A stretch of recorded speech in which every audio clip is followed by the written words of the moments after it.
Alrighty guys, so today what we're going to be doing is we're going to be practicing how to calculate for speed.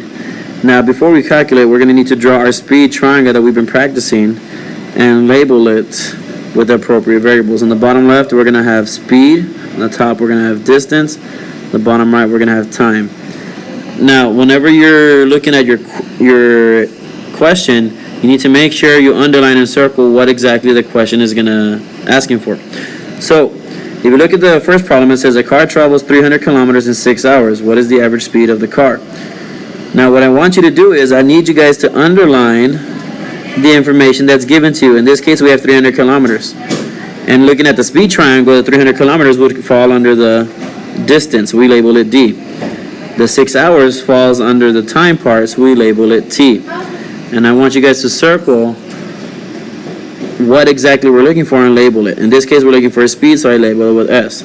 Now my 4 boxes here, what I'm going to do is I'm going to write down what's given to me. So I have distance equals 300 kilometers, and what's also given to me is the time, which is 6 hours.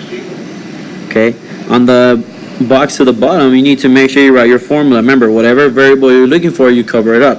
In this case we're looking for speed, so you're going to cover up S on your triangle and you're left with S equals, and you do whatever's left, and if it's on top of each other you're going to divide, so it's distance over time.